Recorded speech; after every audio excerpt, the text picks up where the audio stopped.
Assalamualaikum warahmatullahi wabarakatuh. Perkenalkan, nama saya adalah Bustami Ayuninda dengan NIM F1B 022028. Di sini saya akan menjelaskan tentang penghantar konduktor yang berkaitan dengan tugas bahan listrik. Pertama-tama saya akan menjelaskan tentang konduktor. Konduktor atau penghantar adalah zat atau bahan yang bersifat dapat menghantarkan energi, baik energi listrik maupun energi kalor, baik berupa zat padat, cair atau gas. Bahan-bahan yang bersifat konduktor ini biasanya digunakan membuat alat-alat yang bersifat membutuhkan kecepatan transfer energi, misalnya pada panci, setrika, kabel, dan solder. Konduktor yang baik adalah yang memiliki tahan jenis yang kecil. Pada umumnya logam bersifat konduktif, emas, perak, tembaga atau aluminium, zinc, besi berturut-turut memiliki tahanan jenis semakin besar. Jadi sebagai penghantar emas adalah sangat baik, tetapi karena harganya mahal, maka secara ekonomis tembaga dan aluminium paling banyak digunakan. Konduktor dibagi menjadi dua, yaitu konduktor panas dan semikonduktor. Konduktor panas adalah penjalaran kalor tanpa disertai perpindahan bagian-bagian zat perantaranya. Pelanjaran ini biasanya terjadi pada benda padat. Konduksi terjadi dari benda yang bersuhu tinggi ke benda yang bersuhu rendah. Benda yang suhunya tinggi akan melepas kalor, sedangkan zat yang suhunya rendah akan menerima kalor hingga tercapai kesetimbangan termal. Semikonduktor adalah sebuah bahan dengan konduktivitas listrik yang berbeda di antara insulator dan konduktor. Semikonduktor disebut juga sebagai bahan setengah penghantar listrik. Sebuah semikonduktor bersifat sebagai isolator pada temperatur yang sangat rendah, namun temperatur ruangan bersifat sebagai konduktor. Bahan semikonduktor yang sering digunakan adalah silikon, germanium, dan gallium. Semikonduktor sangat berguna dalam bidang elektronik karena konduktasinya yang diubah-ubah dapat menyuntikkan materi lain. Biasanya disebut dengan pendonor elektron. Selanjutnya yaitu jenis bahan konduktor. Bahan-bahan yang dipakai untuk konduktor harus memenuhi persyaratan-persyaratan sebagai berikut. 1. Konduktivitasnya cukup baik. 2. Ketentuan mekanisnya kekuatan tarik atau cukup tinggi. 3. Koefisien memuai panjangnya kecil. 4. Modulus kenyalnya, modulus elastis cukup besar. Bahan-bahan yang bisa digunakan sebagai konduktor antara lain 1. Logam biasa seperti tembaga, aluminium, besi, dan sebagainya. 2. Logam campuran, yaitu sebuah logam dari tembaga atau aluminium yang diberi campuran dalam jumlah tertentu dari logam jenis lain yang digunakan untuk menaikkan kekuatan mekanisnya. 3.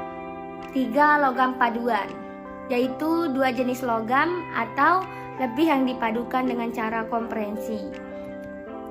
Selanjutnya yaitu tentang klasifikasi konduktor. 1. Menurut bahannya yaitu 1. Kawat logam biasa, contohnya BBC. Kedua, kawat logam campuran, contohnya AAAC. Aluminium alloy. Yang ketiga, kawat lilin campuran, yaitu kawat yang lilitannya terdiri dari dua jenis logam atau lebih, contohnya ASCR. Menurut konstruksinya, 1. Kawat padat, 2. Kawat berlilit, 3. Kawat berongga. Menurut bentuk fisiknya, 1. Konduktor telanjang, 2. Konduktor berisolasi yang merupakan konduktor telanjang dan pada bagian luarnya diisolasi sesuai dengan penggunaan tenaga kerja. Contohnya pada kabel.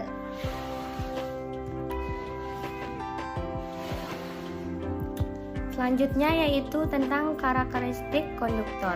Ada 2 jenis karakteristik konduktor, yaitu 1.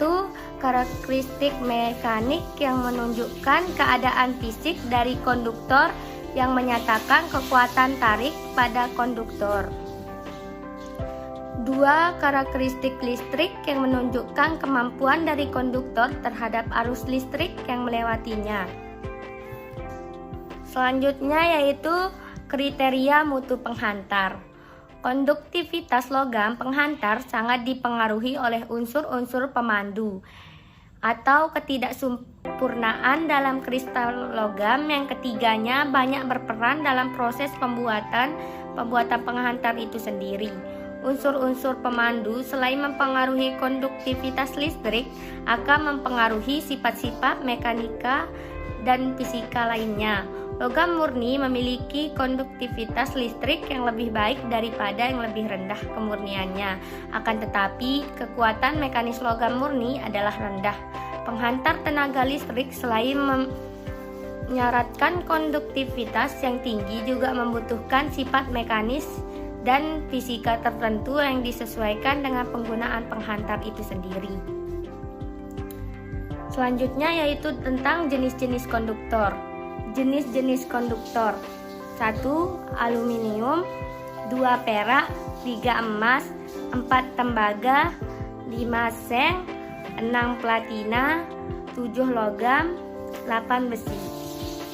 Nah, dari materi yang telah saya paparkan tadi, dapat saya simpulkan bahwa konduktor berisolasi sangat diperlukan dalam transfer energi listrik dan transfer data. Banyak jenis konduktor bahan yang dapat mengalirkan elektron dari sumber elektron ke tempat yang akan diberi energi listrik.